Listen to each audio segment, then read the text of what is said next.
Today's talk is about the third dimensional Heisenberg group and is divided into two parts. In the first part, we'll discuss the structure of the Heisenberg group as a sub-Riemannian manifold.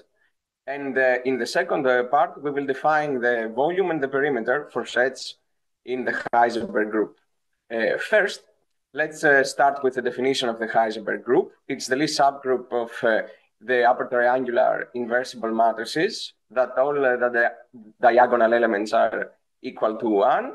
And it inherits the matrix multiplication, and also the inverse operation is the usual matrix inverse operation from the general linear group.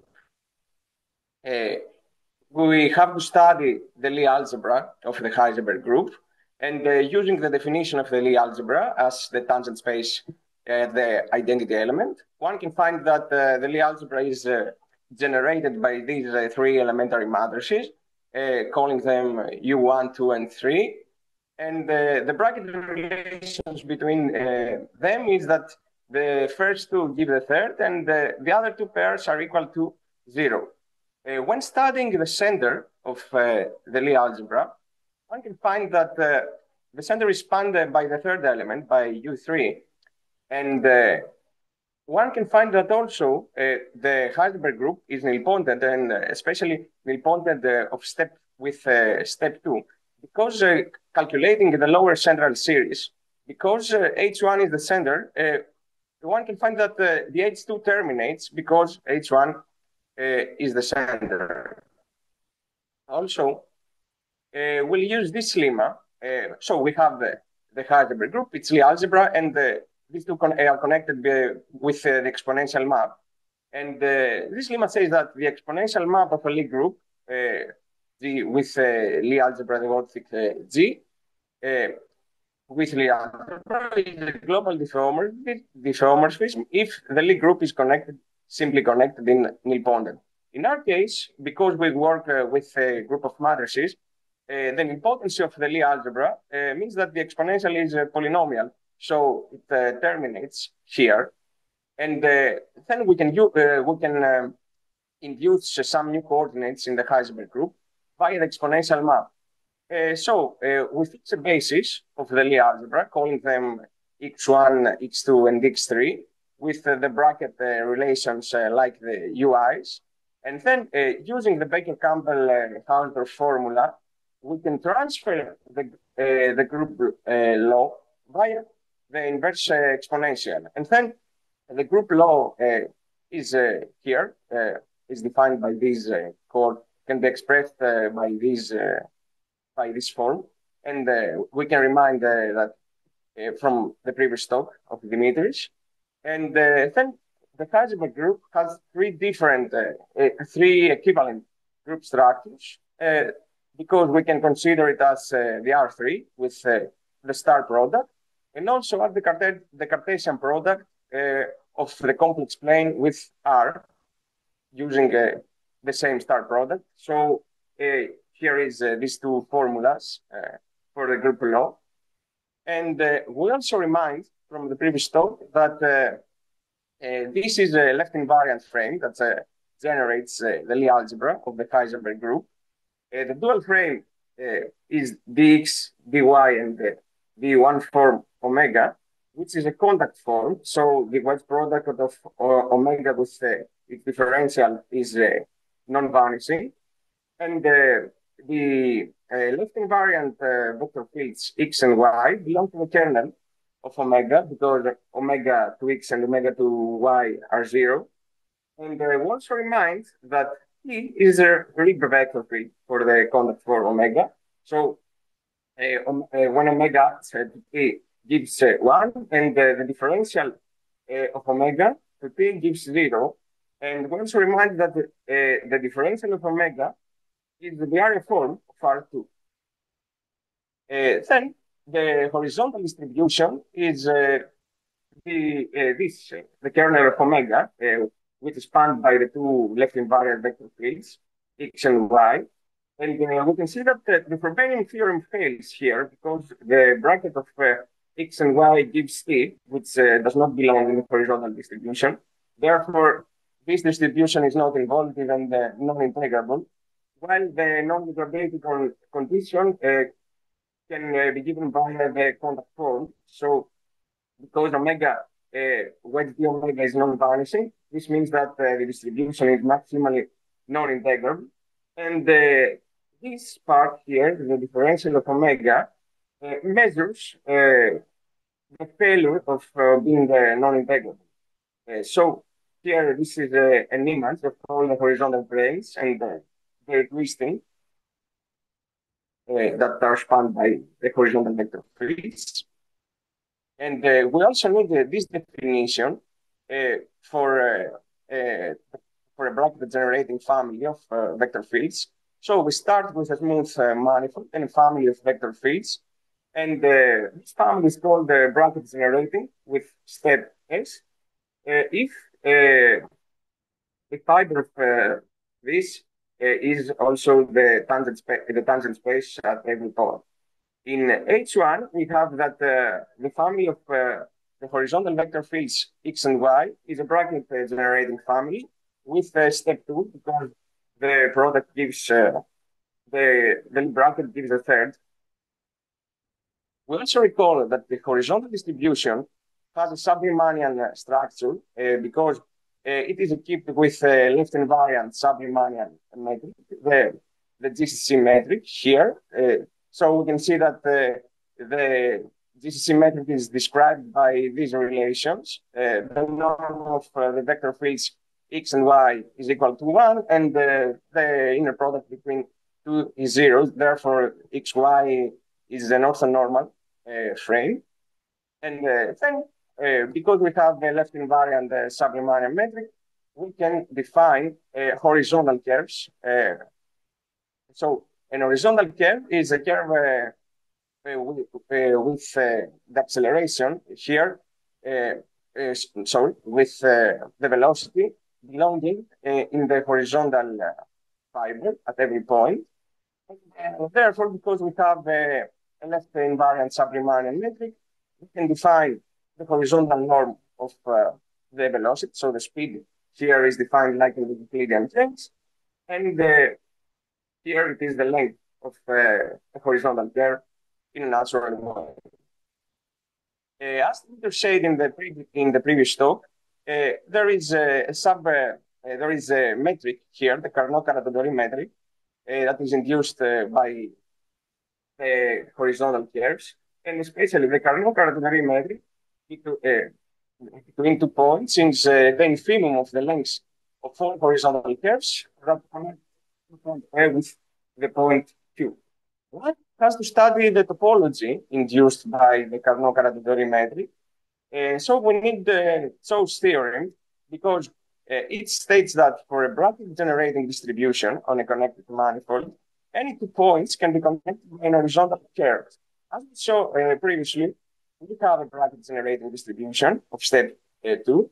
So Gauss theorem induces that the topology of the DCC metric is the manifold topology. So especially it's the Euclidean topology. And we have 2 families of maps in the Heisenberg group, the left translations, and as we will see, then the dilation. So we have studied the behavior of the DCC metric under the action of these maps. The left translations on the Heisenberg group preserve horizontal curves. Therefore, this distance on the left-hand side is well defined. And as we can see, the DCC metric is left invariant translation. Next, we'll study the dilation maps. First of all, let's remember that the Lie algebra is spanned by these 3 vector fields. And for all positive numbers lambda, we can define the dilations.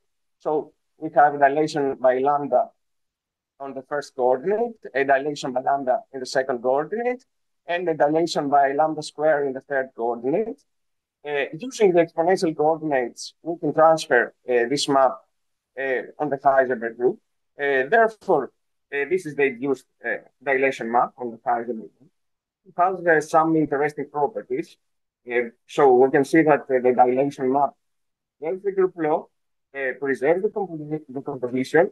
Here, this is the behavior that connected with the tangent map, and the dilation map preserves the Lie bracket of two vectors in the Lie algebra.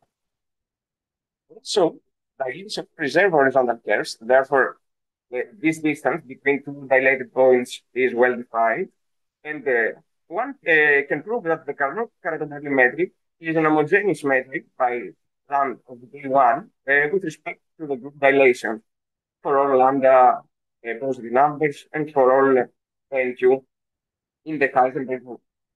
The behavior of the left translations and the dilation maps helps us, offer us a great tool when we work with the Carnot-Caratonnelli bonds. So, not study a random ball with center P and the radius R. We have to just study the Carnot-Caratonnelli bond with center the identity and radius R. Also, we have that a Carnot-Caratonnelli bond with center the identity and radius R is the dilation by this radius, by the same radius of the unit Carnot-Caratonnelli bond. Also, in the Heisenberg group, there is a new metric in the metric topology definition that is defined via this norm-like, which is called the Korani gauge, and this has the same properties. So here is the definition of the Korani gauge. The first two are two norm-like properties, and the third property seems like the triangle inequality. Here we have the sum of 2 points, but it's the group law between the 2 points. And here this is the definition of the Korani metric. And one can prove that the Carnot-Caratonnelli metric and the Korani metric are by Lipschitz equivalent. We use this lemma. So the function of the Carnot-Caratonnelli distance of a point from the identity element is continuous. Therefore, we can define the Korani unit sphere, which is compact with respect to the Euclidean topology. So this function has a minimum and a maximum here. We can choose every element in the Heisenberg group, and we can consider the unit element in the sphere. So making this exchange between a pen with this product, this inequality is proven. Now, for the second part of our talk, we are ready. We have all the tools to define the volume and the perimeter for sets in the Heisenberg group. First of all, we remind that the constant for omega, because it induces this wet product, the omega with the differential of omega here, we have a non-vanishing form, which is a volume form in the Heisenberg group. And after some kind of calculations, one can find that the volume form here is the usual volume form in R3. Therefore, when we define the left invariant power measure on the Heisenberg group, one can find that this is the Lipschitz measure practically on R3. So by the properties of the Haar measure and by its definition, the volume remains invariant. But one can ask how the volume changes using the lambda dilations. So by using the change of variables here and reminding that here the element changes like this by a factor of lambda to the fourth power, one can find that this is the relation between the starting the volume and the dilated volume. So this is just a scalar by lambda to the fourth power. Then we have to define in order to continue for the horizontal perimeter. We have to define some intrinsic definitions in the horizontal for the horizontal case. So in a natural way, we have the horizontal gradient for a smooth function on the Heisenberg group. So the horizontal gradient is practically the rate of change of u in the horizontal path, in directions, let's say. And we also define the horizontal divergence of a horizontal vector field, like Euclidean case, practically. And also there is an identity which calls that connects the divergence of an horizontal vector field and the horizontal gradient, like in the Riemannian case. It's easy to prove this identity, the implications at every side. And also we need to study some spaces of functions here. Let's define them in order to continue and then define the perimeter. So we start with omega, a subset of the Heisenberg group, and the function f defined in omega, which is a measurable function. So we denote the L1 omega here, this space, with the L1, with the natural L1 norm. L1 omega contains only the measurable functions here, where this integral is finite. And we also remind that the support of the function f is the closure of the set where f is non-vanishing. And this space here, the space C01 of omega, contains all the functions f defined on omega, where the support of f inside omega is a compact set. And also, the calligraphic f omega contains all the R2 valued functions, phi, phi1 and phi2, with the compact support inside omega, where the Euclidean norm of phi here is less or equal to 1. When it is necessary, we make the identification for the function phi as an horizontal vector field. So we can write it with respect to the horizontal plane. And one can see that the horizontal norm of phi, of the vector field phi, is equal to the Euclidean norm of the R2 function phi. So that's why we identify the phi like this. And we also have this space, the L1 omega, which contains all the functions f defined on omega that are practically integrable at every compact subset of omega. And here, by choosing just the function f in L1 omega, because of the definition of the L1 omega space, and then choosing the compact subset of omega, one can see that the L1 space of functions is contained in the L1 of omega. So we are ready to define the variation of the function in the Heisenberg group. We start with omega, an open subset of the Heisenberg group. And then the variation of the function f in log omega is defined by this formula. So it's the supremum for all f with compact support inside omega, and the Euclidean norm less or equal to 1 of these integrals here, where this quantity is practically divergence, the horizontal divergence of phi by identifying it as a horizontal vector field phi. And we have an equivalent definition for the variation of a function f in omega, which is practically the integral of the horizontal norm of the horizontal gradient of phi. One can use the generalized formula for the integration by here.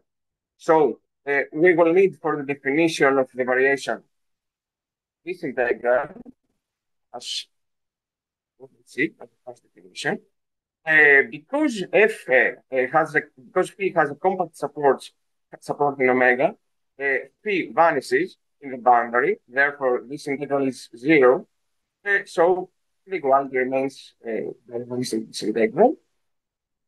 Then when we take the variation, the first definition of the variation here by this supremum, we'll change this quantity with this equal term.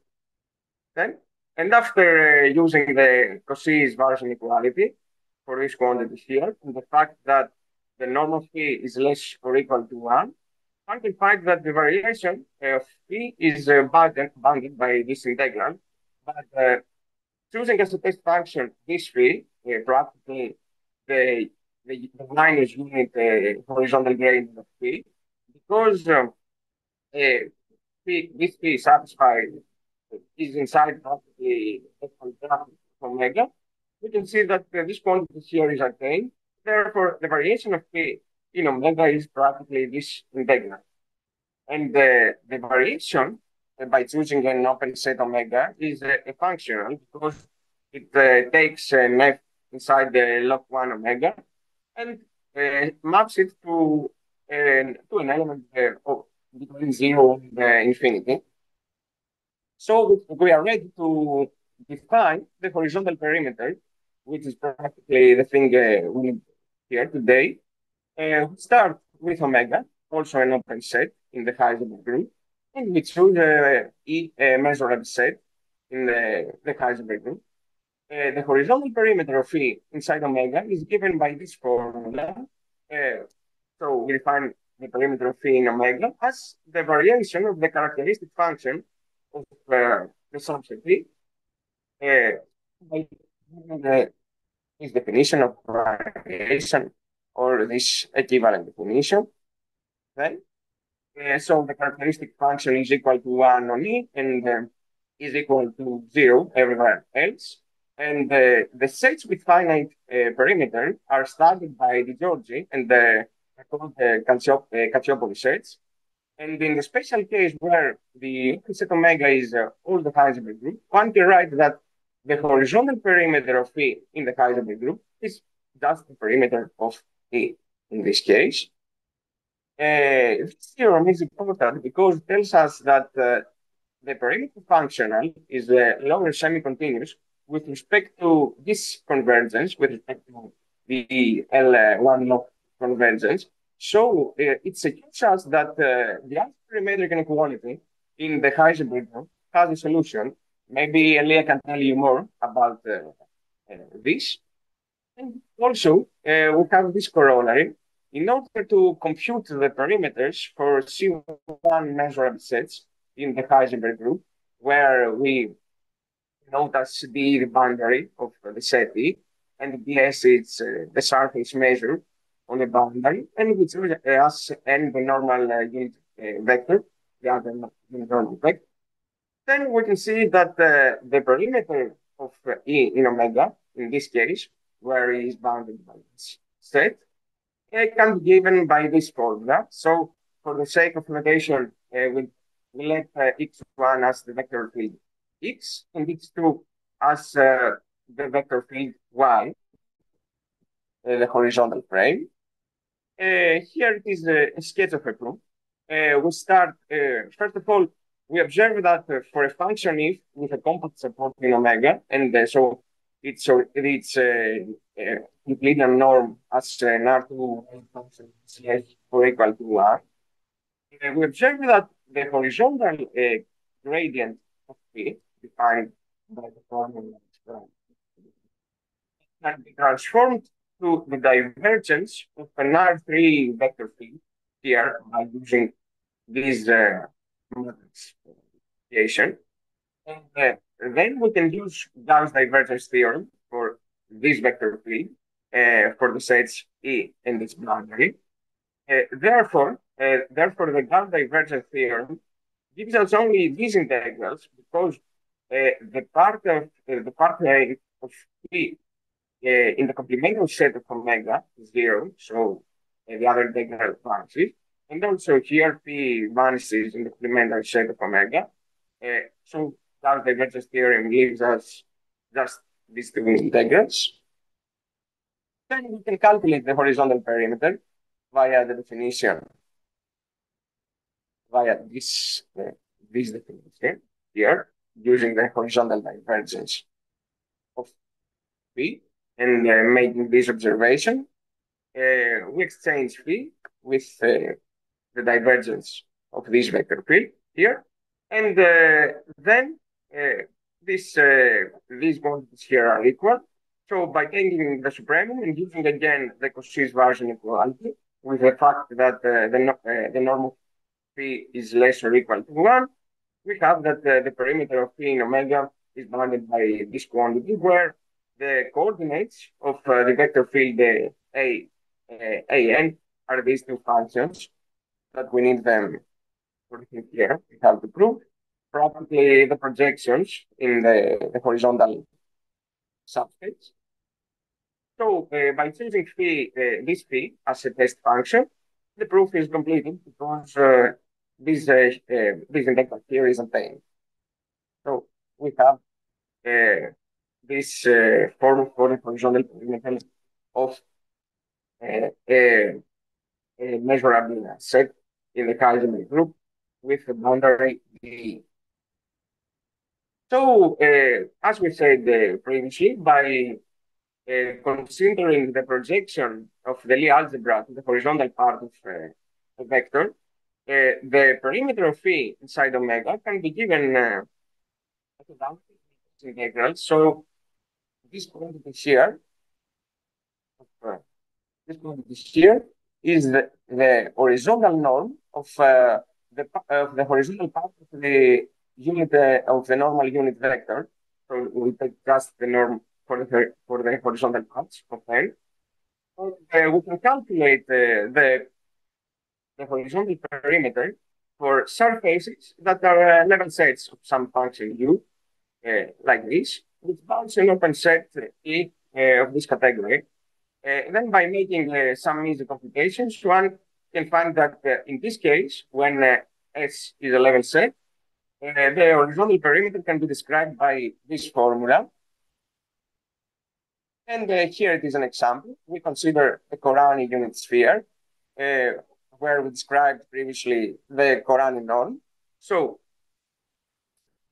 here, this is its equation. We can consider this function u, and then solving for t, and we can use polar coordinates because here t is a function of the radius, and using the symmetry of the Korani unit sphere, and also describing here the surface measure by making some computations after these substitutions, one can find that the horizontal perimeter of phi in omega here is this number after all the computations where b is the beta function here.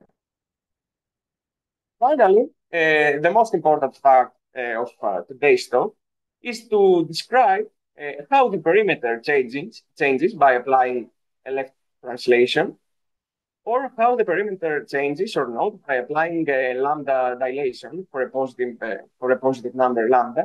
And we need the following lemma in order to answer these two questions. Let phi in horizontal vector field. Here, this is the coordinate functions of phi. And these two identities hold. I think proven by Monty, these two identities. So we have that the horizontal divergence of a horizontal vector field is preserved under left translations. Here we have the quick proof. We use the fact that the horizontal frame for H, for the horizontal distribution, by its definition, its xi is L. So by taking the definition of the horizontal divergence, which is described here for phi, and the fact that these two vector fields, x1, which is x, and x2, which is y, are LP related, then we complete the proof that the horizontal divergence is preserved under left translations. And also, the second identity means practically that the horizontal divergence is just scaling by a lambda factor after using dilation. The same lambda of the dilation also. And here is the main theory, which states that by choosing an open set of omega in the Heisenberg group and E a measurable set, Then the perimeter remains invariant after left translations. And also the perimeter, after using lambda dilations, does not remain invariant, but is just a scalar of lambda to the third power. This is the lambda of the dilation. So we start, for example, with the definition of the horizontal perimeter of the dilated set of P inside the dilated set of omega. We use the first definition of the perimeter as the variation of the characteristic function. And we remind that this quantity here is the horizontal divergence of the test function P in the first definition. Also, then we make a change of variables here. So so the volume element, we remind that it changes like this with the scalar of lambda to the fourth power. And we use the previous identity here. So this quantity here is just the horizontal divergence of this composition, not the lambda of the dilation. And also, because there is a one-to-one correspondence of the sets F calligraphic of the dilated set and the F calligraphic set of omega, here, by taking the supremum, the number, the third power of lambda is outside the integral, and the supremum, we use the fact of the horizontal perimeter here, so we have that this is the relation between the dilated perimeter and the starting perimeter. So we have this color here. This is all. I want to thank you for your attention.